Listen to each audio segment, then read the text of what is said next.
Mobile দ্বারা সবচেয়ে বেশি পাপ হয় চোখের গুনাহ। আমার মোবাইলে আমি হারাম কিছু দেখব না। আমার ফেসবুকে যদি কোনো ফ্রেন্ডের, কোনো বন্ধুর লিস্টে থাকার কারণে খারাপ কিছু আসে, ওকে আনফ্রেন্ড করে দিব। কোনো পেজ থেকে খারাপ কিছু আসে, ওটাকে আনফলো করে দিব। কোনো নিউজ পোর্টাল থেকে বাজে কিছু আছে, ওইটাকে ব্লক করে দিব। কোনো গ্রুপে থাকার কারণে খারাপ কিছু আসে, ওই গ্রুপ থেকে লিভ নিয়ে নিব। সোজা কথা, আমি হারাম থেকে বাঁচার জন্য চেষ্টা করবো, কারণ আল্লাহ বলেছেন ওয়ালা তাকরাবুজ জিনা, জিনার কাছেও যেও না। যুবক ভাইরা আমার, আপনি আজকে একটা আর্টিকেল পড়বেন, খারাপ নোংরা একটা নিউজ পড়বেন, একটা মেয়েকে নিয়ে বাজেভাবে একটা নিউজ করেছে একটা বই কোনো প্রতিষ্ঠান কিংবা কোনো বড় মিডিয়া, আপনি সেটা আজকে পড়লেন। কালকে একটা ভিডিওতে একটা মেয়ের অঙ্গভঙ্গি, তার শরীরের বিভিন্ন অঙ্গ প্রত্যঙ্গ দেখলেন, হারাম মজা নিলেন। আপনি পরশু আরেকটা হয়তো ভিডিও ক্লিপ দেখলেন, অশ্লীল কিছু দেখলেন, আপনার মনটা অস্থির হবে। আপনি চোখের জেনা থেকে মনের জেনায় চলে যাবেন, আপনি অনেক জেনায় চলে যাবেন।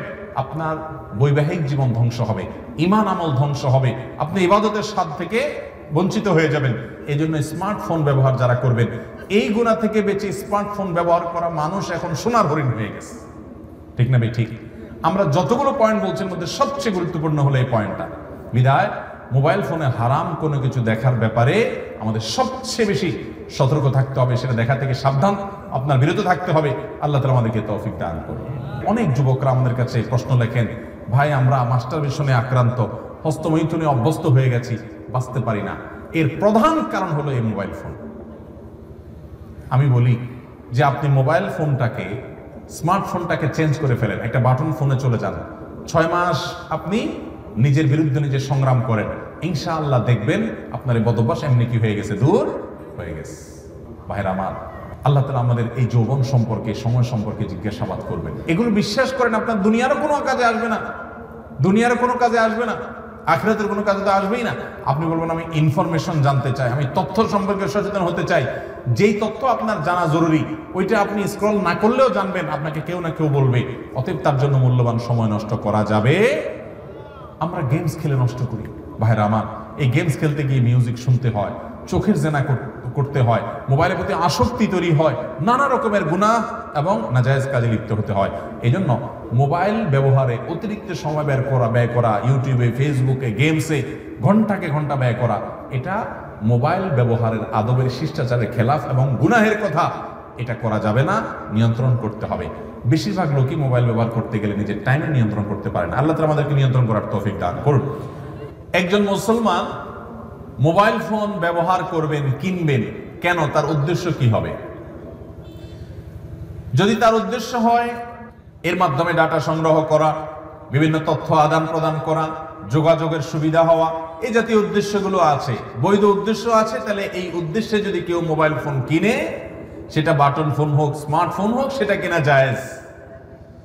আর যদি কেউ ইবাদতের উদ্দেশ্যে এটা কিনে, কারণ ইন্নামাল আমালু বিন্নিয়াত, আপনি উদ্দেশ্য কি উদ্দেশ্য নিয়ে আপনি কিনেছেন সেটাই দেখার বিষয়। উদ্দেশ্য যদি সওয়াব আহরণ করা হয়, উদ্দেশ্য যদি হয় আল্লাহর পথের মাধ্যমে মানুষকে আহ্বান করা, উদ্দেশ্য যদি হয় এর মাধ্যমে নিজে ইলম অর্জন করা, উদ্দেশ্য যদি এখান থেকে কোরআন তেলাওয়াত করা, ভালো ভালো জিনিসগুলো গ্রহণ করা, হারাম থেকে বেঁচে থেকে এভাবে চলবেন, এই উদ্দেশ্য নিয়ে যদি আপনি করেন, তাহলে আপনার এই মোবাইল ফোন কেনাটা শুধু জায়েজ নয়, বরং ইবাদতে পরিগণিত হবে ইনশাআল্লাহ। আর যদি উদ্দেশ্য হয় বাকাওয়াতি করা, অহংকার করা, যে আমার কাছে এই সেট আছে, আমার কাছে অমুক সেট আছে, এটা অন্য কারোর কাছে নাই, এইরকম অহংকার যদি উদ্দেশ্য থাকে, অহংকার করা যদি উদ্দেশ্য থাকে, যেমন অনেক যুবক ভাইদেরকে দেখবেন এমন ডিভাইস, এমন মোবাইল ফোন কিনছেন উনি, যে এটা হয়তো আশেপাশে কারোর কাছে নাই, মাত্র বের হয়েছে, তো এটা কেনার জন্য সে পাগল পড়া থাকে। অনেক প্রবাসী ভাই আছেন, দেশে আসার সময় এমন সেট কেনার চেষ্টা করেন যে এটা এলাকাতে আর কেউ নাই। উদ্দেশ্য যদি এরকম থাকে যে এটা নিয়ে যখন যাব সবাই বলবে দেখি দেখি, আরে এই সেট তো আগে দেখি নাই, ও তাই নাকি নতুন আসছে, তাহলে নিজের একটা ভাবসাব জাহির হবে, নিজেরকে একটু কিছু কি হনুরে মনে হবে। এরকম অন্য সবার থেকে নিজেকে পৃথক করার জন্য, আলাদা করার জন্য, বিশেষ ব্যক্তি এটা প্রমাণ করবার জন্য, অহংকার করার জন্য, দেখাবার জন্য যদি হয়, তাহলে সেই মোবাইল ফোন কিনলে গুনাহ হবে, নাজায়েজ হবে, এবং এটার কারণে সে আল্লাহর কাছে জবাবদিহিতার মুখোমুখি হতে পারে। কারণ অহংকার করা, গর্ব করা, অন্যদের কাছ থেকে নিজেকে আলাদা করে বিশেষ প্রমাণ করার চেষ্টা করা, এটা মুসলমানের স্বভাব হতে পারে। ভাইরা আমার, তাইলে মোবাইল ফোনের এটার কেনার সময় উদ্দেশ্যের উপরে ভিত্তি করে 3 ধরনের বিধান চলে আসলো।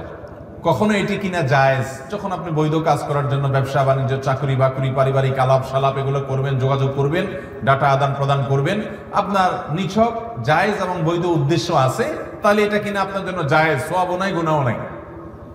আর যদি এটা কিনে আপনি কোনো নেক কাজ করবেন সে উদ্দেশ্য থাকে, এটা দিয়ে কোনো ইবাদত বন্দেগী ভালো কাজ করবেন এই উদ্দেশ্য থাকে, তাহলে এটা কেনাটা জায়েজ, শুধু না এটা কেনাটা সওয়াবের কারণও হতে পারে। আর এটা কিনে আপনি হারাম কাজ করবেন, এটা দিয়ে হারাম ফিল্ম দেখবেন, হারাম জিনিস দেখবেন, নেটে আজেবাজে বিভিন্ন জিনিস দেখবেন, এবং বিভিন্ন রকমের মেয়েদের ছবি ছেলেরা দেখবেন, মিউজিক সহ গান শুনবেন, বিভিন্ন নায়িকা গায়িকাদেরকে দেখবেন, এবং বিভিন্ন অপকর্ম করা যায় সেগুলো করবেন। এই রকম উদ্দেশ্য যদি থাকে, অথবা যেটা বললাম উদ্দেশ্য হয়তো সেগুলো নাই, কিন্তু আপনার উদ্দেশ্য হলো আপনি ভাবসাব জাহির করবেন, সবাই থেকে নিজেকে আলাদা করবেন, তাহলে সেক্ষেত্রে এই মোবাইল ফোন কেনাটাই আপনার এই অসৎ উদ্দেশ্যের কারণে আপনার জন্য গুনাহের কারণ হবে। আল্লাহ আমাদেরকে বেঁচে থাকার তৌফিক দান করুন। লিবাসুস শোহরা, নবী করিম সাল্লাল্লাহু আলাইহি ওয়াসাল্লাম এটি পড়তে নিষেধ করেছেন। লিবাসুস শোহরা কাকে বলা হয়? যেই পোশাক মানুষ কেনেই এই উদ্দেশ্যে যে সবার থেকে আমি আলাদা কিছু হয়ে যাব। আমাদের দেশে এক সময় পাখির ড্রেসের কথা খুব বেশি শোনা যেত। ঈদের সময় মেয়েরা বাবা মার কাছে বায়না ধরত যে আমাকে পাখির ড্রেস কিনে দিতে হবে। পাখির ড্রেস যদি কোনো বাবা মা কিনে দিতে না পারতেন, তাহলে অনেক মেয়ে আত্মহত্যার পথেও চলে গেছে, এমন ঘটনাও পেপার পত্রিকায় আসছে। ঠিক না ভাই? ঠিক। পাখির ড্রেসের প্রতি এত টান, এর কারণ কি? এর কারণের ভিতরে একটা কারণ এটাও যে এটা কেউ কেউ পড়ছে, সবার নাই, তো আমার যদি থাকে তো একটা অহংকার হবে যে আমার কাছে এটা আছে পাখি ড্রেস।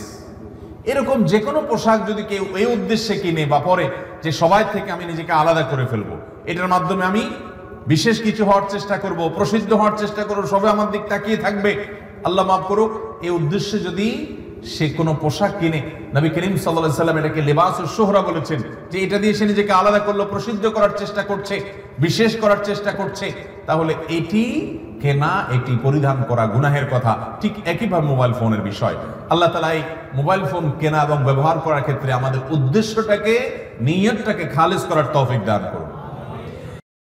আস-সুন্নাহ ফাউন্ডেশন, উম্মার স্বার্থে সুন্নাহর সাথে।